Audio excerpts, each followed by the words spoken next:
Урматтуу угуучулар, бүгүнкү темабыз бул жарандык коом жана мамлекет темасына арналмакчы.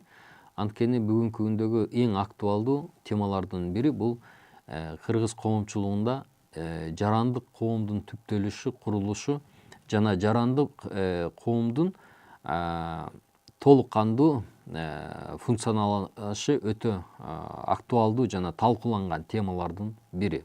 Ошондуктан жарандык коом бул бүгүнкү күндөгү демократиялык мамлекеттин түптөлүшүнө жана укуктук мамлекеттин курулушуна таасир тийгизген эң негизги элементтердин бири болуп саналат. Үч негизги суроонун алкагында бул талкууну жүргүзмөкчүбүз. Биринчиси бул жарандык коомдун өзгөчөлүктөрү жана белгилери. Экинчиси бул мамлекет жана коомдук бирикмелердин ортосундагы мамилелер.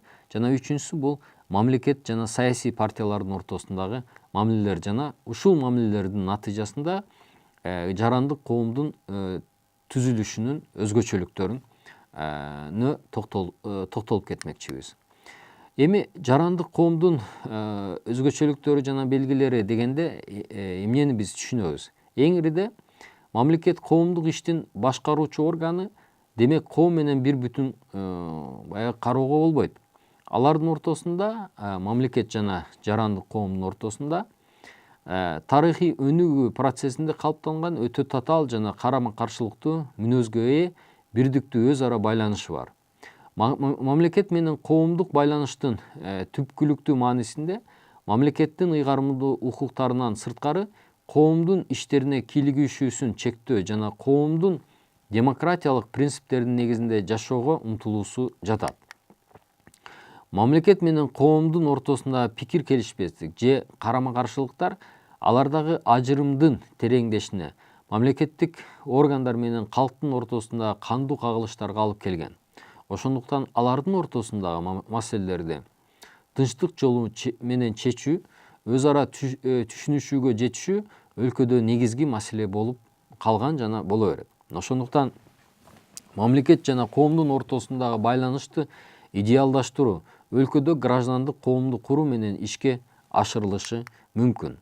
Эми жарандык коом же граждандык коом дегенде эмнени түшүнөбүз? Жарандык коом бул өтө терең жана ар тараптуу мааниге ээ, анткени бул түшүнүк окумуштуулар тарабынан ар түрдүүчө талкуулануу менен дале болсо бирдиктүү баягы аныктама бериле элек.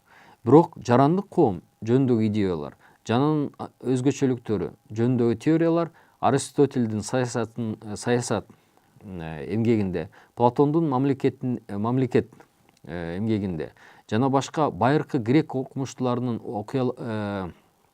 эмгектеринен табууга болот. Ал кайра жаралуу доорунда Гуго Гроцийдин, Томас Гоббстун, Локтун, Шарл Монтеске жана Жан-Жак Руссонун эмгектеринен өтө кеңири деңгээлде орун алган. Эми алардын эмгектеринде мүнөздөлгөндөй, жарандык коомдун негизги белгилери мамлекеттик бийликтин жарандардын жеке иштерине кийлигишпөөсү, коомчулуктун мүлктүк, рыноктук, үй бүлөлүк, нравалык мамилелерди мамлекеттин кийлигишүүсүз өз алдынча чечүүгө жетишүүсү, саясий, социалдык, экономикалык маселелерди коом өз алдынча чечүү мүмкүнчүлүгүнө ээ болуусу, мамлекеттик жана коомдук иштерди чечүүдө граждандардын жеке демилгесин өнүктүрүүдөн турат. Демек, мындай коомдо мамлекет координациялоо, көзөмөл жүргүзүүчү, арбитраждык ролду гана ойнойт. Мамлекет граждандык коомдо мамлекеттин коопсуздугун сактайт, коомдук тартипти камсыз кылуу менен кылмыштуулукка каршы күрөшөт жана бул органдардын иш аракеттерин камсыз кылуу менен белгилүү бир баягы жыйынтыктарга жетишет да. Ошондуктан жарандык коом дегенде биз эмнени түшүнөбүз? Жарандык коом коомдун өз ич маселелерин, социалдык маселелерди, кээ бир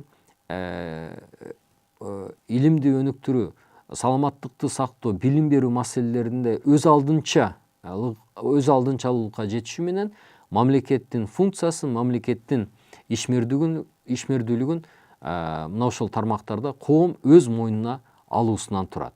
Демек, жарандык коом жөнүндөгү идеялардын көп түрдүүлүгүн эске алуу менен алардын жалпы өзгөчөлүктөрүн белгилөөгө болот. Эми биринчи жарандык коомдогу өзгөчөлүк эмне? Бул эркин экономикалык мамилелердин өнүгүшү, менчиктин көп түрдүүлүгү жана тең укуктуулугун камсыз кылуу, өлкөдөгү рыноктук мамиленин толук орношуу менен жарандык коом өзүн мамлекеттик минималдык кийлигишүү менен экономикалык жактан туруктуу өнүгүүнү орното алат. Экинчиси, адамдардын укуктары менен эркиндиктеринин жеткиликтүү деңгээлде коргоого алынышы. Демек, адам укуктарынын сакталышы жана адам укуктарынын сакталышында жарандык коомдун жарандык көзөмөлдүн жогорулашы болуп саналат. Мамлекеттик бийликтин демократиялык жол менен түзүлүшү, демократиялык жол менен алмашышы жана коомчулук тарабынан мамлекеттик бийликтин иштешине көзөмөлдүн жогорулашы дагы жарандык коомдун бир белгилеринен болуп саналат. Кийинки жарандык коомдун өзгөчөлүгү бул коомдогу көз карандысыз сот органдарын камсыз кылуу жана сот органдары мамлекеттик башка бийлик органдардан көз карандысыз сот адилеттүүлүгүн ишке ашыруусу болуп саналат. Бешинчи баягы жарандык коомдун өзгөчөлүгү болуп бийликтин бутактарга бөлүнүү принциптерине негизделген мамлекеттин курулушу, же болбосо мамлекеттик бийлик 3 бутактан туруу менен мыйзам чыгаруу, аткаруу жана сот органдарынан туруу менен алар ар бири өзүнө белгиленген милдеттерди, ыйгарым укуктарды аткарат жана ошонун натыйжасында бирин бири көзөмөл жүргүзүү менен мамлекеттик органдар тарабынан кызматтарынан кыянаттык менен пайдалануу чектелет. Демек, саясий жана идеологиялык плюрализм, легалдуу оппозициянын толук кандуу иштеши, ишмердүүлүк жүргүзүшү бул да жарандык коомдун бир баягы белгилеринен болуп саналат. Жарандык коомдун дагы бир эң негизги элементи элементи болуп бул басма сөз эркиндиги,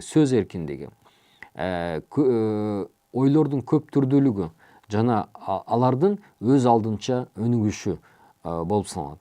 Эми мамлекеттин адамдын жеке турмушуна кийлигишпөөсү же болбосо адамдын жеке турмушуна кийлигишүүсүнүн чектүүлүгү, алардын ортосундагы жоопкерчиликтин жана милдеттин тең салмактуулугу дагы жарандык коомдун бир тармагы болуп саналат да. Эми улуттар аралык, диндер аралык ынтымакташтык жана алардын ортосундагы иреттүү өнүгүү да жарандык коомдун бир белгилери. Кийинки жарандык коомдун дагы бир өзгөчөлүктөрү бул адамдардын өнүккөн жашоо деңгээлин камсыздандыруу үчүн эффективдүү социалдык саясаттын жүргүзүлүшү.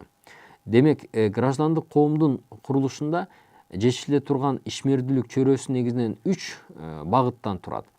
Биринчи, бул адам баласынын жашоосун камсыз кылуучу экономикалык өндүрүштүк каражаттарды өнүктүрүү, материалдык каражаттарды адамдар ортосунда адилеттүү түрдө бөлүштүрүү жана аларды максаттуу пайдалануу. Социалдык маданий иштерди жолго коюу, буларга адамдардын жалпы жана жогорку билим алуусуна шарт түзүү, илим жана искусствонун, маданияттын өнүгүшүнө шарт түзүү болуп саналат. Медициналык жардам көрсөтүүнүн сапатын жогорулатуу жана башка социалдык иш-аракеттер да жарандык коомдо белгилүү бир өнүгүү деңгээлине ээ болуусу зарыл. Саясий чөйрөнү ала турган болсок, жарандык коомдо жарандардын элдик бийликти ишке ашыруусуна толук кандуу шарт түзүү. Элдик бийликти ишке ашыруу негизинен бул коомдо 2 жолдо жүргүзүлөт. Түздөн-түз демократиялык институттар аркылуу референдум, элдик мыйзам чыгаруу демилгеси менен жарандардын мамлекеттик бийликти жүргүзүүсүнө катышуусу жана шайлоо жана шайлануу менен түздөн-түз калк мамлекеттик бийликтин негизги булагы принцибин толугу менен ишке ашыруусу болуп саналат. Эми мамлекет экономикалык, саясий, социалдык жана маданий чөйрөдө болуп жаткан процесстерге активдүү түрдө катыша алат. Бирок мамлекеттик коомдук иштерге кийлигишүүсү олуттуу деңгээлде чектелет. Мамлекет жеке адамдын жана коомдун өнүгүшүнө ыңгайлуу шарт түзүп берүү үчүн коомдук бейпилдикти камсыз кылуусу зарыл. Мамлекет атуулдардын жана коомдук ички иштерине кийлигишпөөсү зарыл.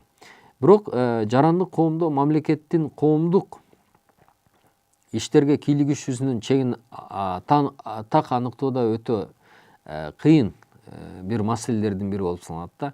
Ошондуктан мамлекет пайдалуу жана максаттуу деп тапкан жагдайларда коом тарабынан анын укугуна шек келтирбегендик катары кароо менен түздөн түз кысым көрсөткөн учурлар бизде бүгүнкү заманбап мамлекеттерде көп кездешет. Ошондуктан коом менен мамлекеттин ортосунда туура байланышты орнотууда ар түрдүү коомдук бирикмелер түзүлүп, алардын байланышын жөнгө салууда жана өз ара түшүнүшүүнү орнотууда өтө чоң ортомчулук роль ойнойт.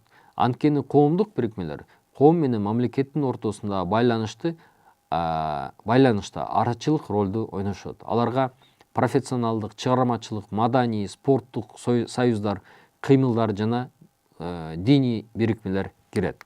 Эми жарандык коомдук түзүлүштө коомдук бирикмелер жана коомдук уюмдардын ролу өтө чоң болуп саналат. Ошондуктан коомдук бирикмелердин түзүлүш максаты бул мамлекеттин коомго же жеке адамга каршы жасалган укук бузуучулук аракеттерине каршы адамдарды бириктирүү менен коллективдүү түрдө жеке адамдын жана коомчулуктун укугун коргоо максатын көздөйт. Экинчиден, ар бир коомдук бирикме түзүлгөн максатына байланыштуу жеке адамга жана коомго ошол багыттын өнүгүүсү үчүн олуттуу салым кошот. Граждандык коомдун түзүлүшүндө бирдиктүү саясий көз караштагы адамдардын тобунан турган саясий партиялардын да салымы чоң. Саясий партиялардын негизги максаты бул шайлоо аркылуу өз өкүлдөрүн мамлекеттик өкүлчүлүк органдарына киргизүү жана алардын демилгеси менен өз кызыкчылыктарын, саясий укуктук программаларын ишке ашыруу болуп саналат. Коомдук бирикмелер жана саясий партиялар граждандык коомдук кыймылдаткыч институттарын түзөт. Ошондуктан граждандык коомдун институттары менен мамлекеттин ортосундагы тыгыз байланышты аныктабай туруп, граждандык коомдун курулушун, түптөлүшүн элестетүү мүмкүн эмес. Эми биз ошол граждандык жарандык коом менен коомдук бирикмелер менен мамлекеттин ортосунда байланыш кандай болушу керектигин токтоло кетели. Ар бир коомдун ички талабынын өнүгүп чыккан экономикалык, социалдык, маданий жана башка кызыкчылыктары бар тармактарга жараша коомдо белгилүү бир коомдук уюмдар түзүлөт да. Мисалы, жумушчулар жана кызматчылар тарабынан алардын эмгек укугун коргоо максатында профессионалдык уюмдар, профсоюздук уюмдар, адабият багытындагы өз билимин жогорулаткысы келген адамдар тарабынан түзүлгөн китеп сүйүүчүлөр клубу же болбосо жазуучулар союзу, андан сырткары коомдук уюмдар мамлекеттик уюмдардан түзүлгөн максаты жана иш аракеттерине карата олуттуу түрдө өзгөчөлөнүп турат. Алардын өзгөчөлүктөрүн төмөндөгүдөй атоого болот. Коомдук бирикмелер адамдар тарабынан ыктыярдуу түрдө түзүлгөн жана анын мүчөлөрү каалаган учурда коомдон чыгууга укуктуу. Экинчиси, коомдук уюмдардын баардык иштери анын мүчөлөрү тарабынан чечилет жана өзүн өзү башкаруунун негизинде түзүлөт. Ал эми үчүнчүсү, бул уюмдар коммерциялык жана чарба жүргүзүү максаттарын көздөбөйт. Эгер коомдук бирикмелер чарба жүргүзүү максатында түзүлсө, анда чарбалык бирикмелерге кирет жана башка тартипте иштешет. Эми коомдук уюмдар башка коомдук бирикмелерге караганда биримдиги жана уюшкандыгы жагынан олуттуу түрдө айырмаланып турат. Коомдук бирикменин ар бир мүчөсү индивидуалдуу түрдө кабыл алынат жана мүчө болгондугу үчүн укуктук күбөлүк берилет. Коомдук бирикмелерге профсоюздар, чыгармачылык союздар, журналисттик союздар, сүрөтчүлөр, жазуучулар жана кинематографисттик союздар кирет. Коомдук кыймылдар коомдук бирикмелердин дагы бир түрү. Коомдук кыймылдар коомдогу орун алган масштабтуу тапшырмаларды орундатуу максатында түзүлөт. Мисалы, экономикалык, саясий, маданий, социалдык чөйрөлөрдө пайда болгон кээ бир кыйынчылыктарды, проблемаларды четтетүү же тынчтыкты коргоо, ар түрдүү экологиялык коркунучтарды четтетүү максаттарда түзүлүшү мүмкүн. Коомдук кыймылдардын түзүлүш чөйрөсү өтө кеңири болуп саналат. Кийинки дагы коомдук бирикмелердин түрүнө бул коомдук фонддор кирет. Коомдук фонддордун да коомдук кыймылдарда эле индивидуалдуу мүчөлүгү жок болуп саналат. Коомдук фонддор материалдык муктаждыктары бар социалдык аз камсыз болгон чөйрөлөргө, жетим балдарга, инвалидтерге жардам көрсөтүү максатында түзүлүшү мүмкүн. Эми коомдук бирикмелер алдына койгон максаттарын, милдеттерин мүчөлөрү тарабынан кабыл алынып, Кыргыз Республикасынын юстиция министрлигинде катталган уставтардын негизинде ишке ашырышат. Алар ички түзүлүш структураларын, башкармалыктарын өзүндө өзү башкаруу принцибинин негизинде жүргүзүшөт. Мамлекет коомдук уюмдардын ички иштерине, ишмердүүлүк чөйрөсүнө кийлигишпейт жана тигилже бул маселени чечүү үчүн көрсөтмө бере албайт.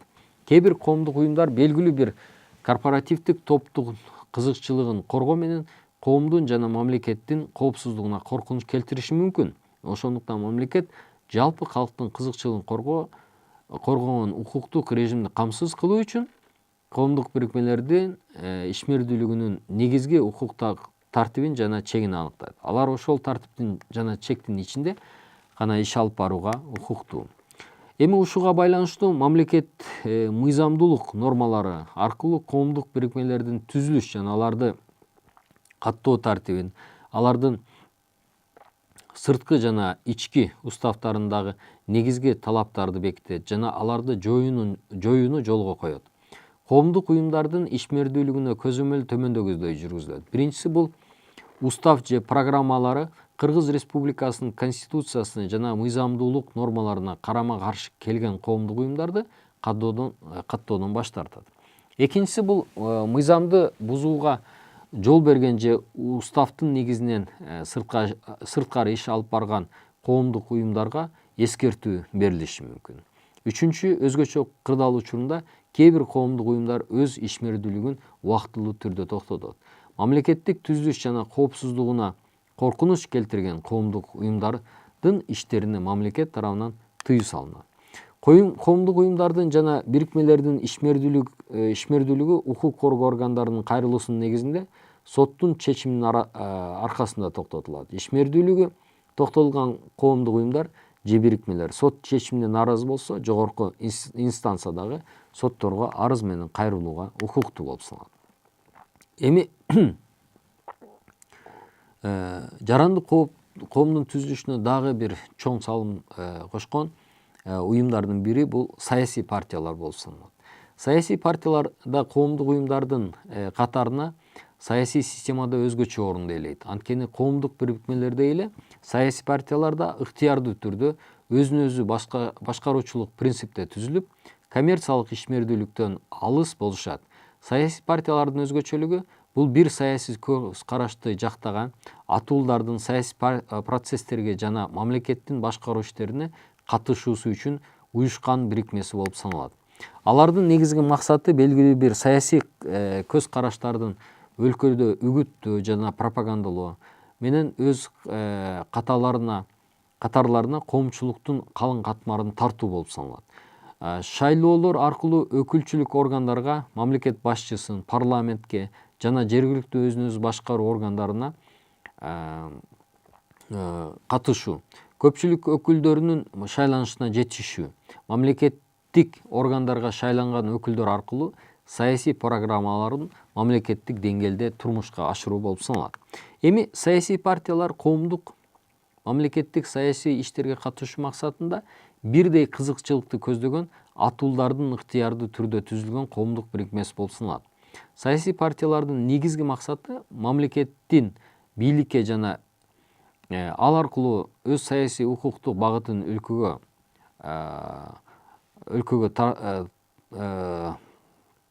таңуулоо болуп саналат да.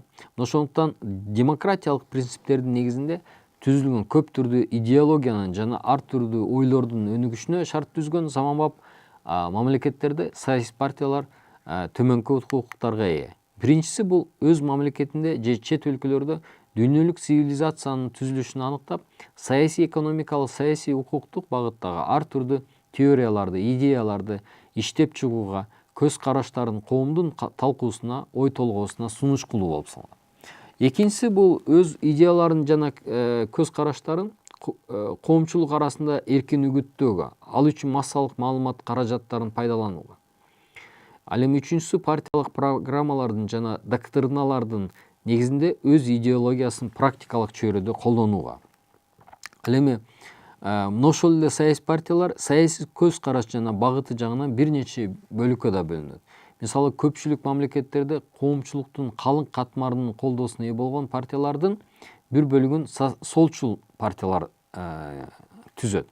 Солчул партиялардын программасынын негизин бул коомчулуктун социалдык аз камсыз болгон катмарына мамлекеттик колдоо көрсөтүү, жумушчу дыйкандарга, майда мамлекеттик кызматчыларга жардам көрсөтүү, экономиканын көпчүлүк тармактарын мамлекеттик башкарууга алуу, өлкөдөгү ири өнөр жай секторлоруна мамлекеттик монополия орнотуу жана башка болуп саналат. Мисалы, мындай партиялар Кыргыз Республикасында коммунисттик партия, социалисттик ата мекен партия жана социал-демократиялык партияларды киргизүүгө болот.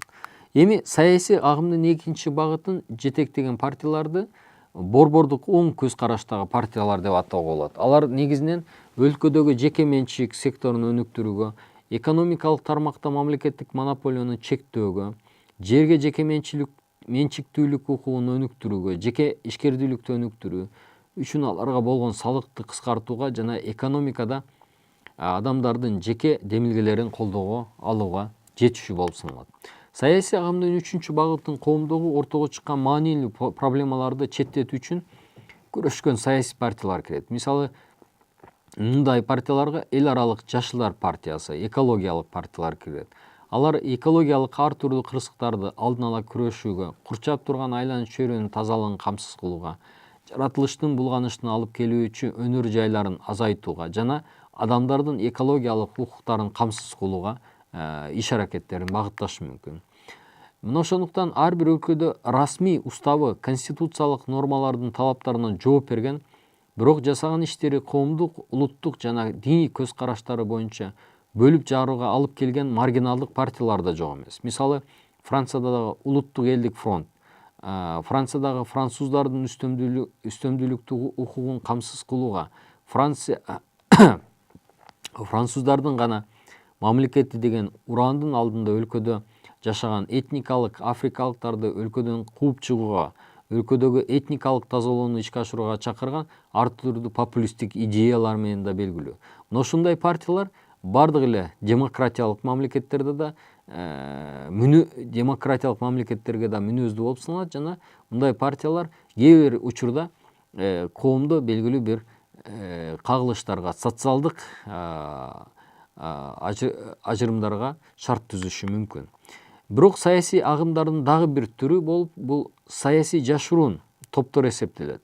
Бул саясий топтор өзүнүн агрессивдүүлүгү жана коомго өтө коркунучтуулугу менен айырмаланат. Аларга мисалы Америка Кошмо Штаттарында Актар партиясы, Ку-клукс кландар жана Джон Берчтин уюмуна окшогон саясий бирикмелер кирет. Бул саясий агымдар өлкөдө расалык режимди орнотулушуна кызыктар болуп, бир расанын үстөмдүгүн камсыз кылууга үндөгөн чакырыктар менен белгилүү. Ошондуктан мамлекет тарабынан мындай саясий агымдарга жана партияларга кескин демократиялык мамлекеттерде тыюу салынат. Алар чакырыктар менен эле чектелишпестен кээде расалык кагылышууларга, анын ичинде белгилүү бир кол салууларга, карактоолорду уюштурган учурлар да белгилүү. Мисалы, Кыргыз Республикасындагы Хизбут Тахрир диний агымында Кыргыз Республикасындагы конституциялык режимди кулатуу менен теократиялык түзүлүштөгү мамлекетти куруу идеясын ачык түрдө эл арасында үгүттөгөн пропагандалган диний экстремисттик топтордун арасына кирет. Демек, коомдук бепилдикти бузуу менен өз идеяларын зордук, зомбулук аракеттердин натыйжасында ишке ашырууну көздөгөн. Коомго коркунучтуу саясий экстремисттик топтордун ортого чыгышынын негизги социалдык, саясий жана экономикалык себептери бар. Мамлекет граждандык коомдун курулушунда анын институттарына укуктук шарт түзүп берүү менен ар түрдүү туура эмес идеяларга алданган коомдук биримдикке жат экстремисттик террористтик кыймылдардын жолуна бөгөт коюусу зарыл жана бул мамлекеттин негизги милдеттери болуп саналат.